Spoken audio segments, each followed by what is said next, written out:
Ayushman card काढत असताना Ayushman card योजनेअंतर्गत एखाद्या व्यक्तीचं नाव आहे का नाही लिस्टमध्ये, यादीमध्ये, हे बघण्यासाठी आपल्याला या पोर्टलला आल्यानंतर इथे स्कीम जी आहे ती बाय डिफॉल्ट इथे येणार आहे. ते इथे PMJAY म्हणजे प्रधानमंत्री जन आरोग्य योजना. त्या व्यक्तीचं स्टेट इथं जे काय असेल ते स्टेट इथं सिलेक्ट करायचं. त्यानंतर सबस्कीममध्ये या ठिकाणी PMJAY म्हणजे प्रधानमंत्री जन आरोग्य योजना.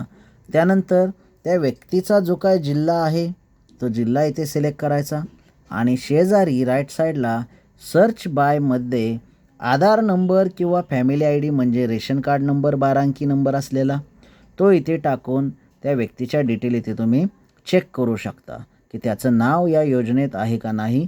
नाव असेल तरच हे कार्ड तुम्ही डाउनलोड करून देऊ शकता.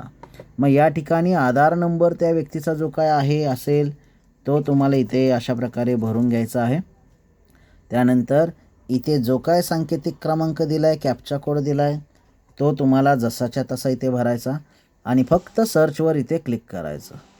इथे जर लिहून आलं नो बेनिफिशरी फाउंड, या ठिकाणी नो बेनिफिशरी फाउंड जर लिहून आलं तर त्या व्यक्तीला तहसील कार्यालयामध्ये अन्न पुरवठा विभागामध्ये जावं लागेल. 12 अंकी नंबर त्या ठिकाणी प्रोसेस करावी लागेल 12 अंकी नंबर मिळण्यासाठी रेशन कार्डचा. आणि मग आरोग्य विभागामध्ये जाऊन जी काय पूर्तता आहे डॉक्युमेंटची वगैरे ती करून मगच या योजनेमध्ये त्या व्यक्तीचं नाव इथे येऊ शकतं. आणि मग जर एखाद्या व्यक्तीचं जर समजा या ठिकाणी नाव असेल तर इथे आधार नंबर टाकल्यानंतर त्या घरातील त्या फॅमिली मेंबरमध्ये जेवढे काय रेशन कार्डवरती नावं आहेत ती सर्व नावं या ठिकाणी तुम्हाला आलेली बघायला मिळतील.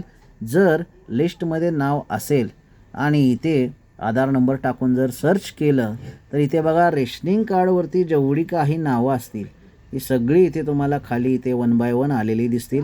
रेशन कार्ड नंबर देखील इथं आलेला दिसेल.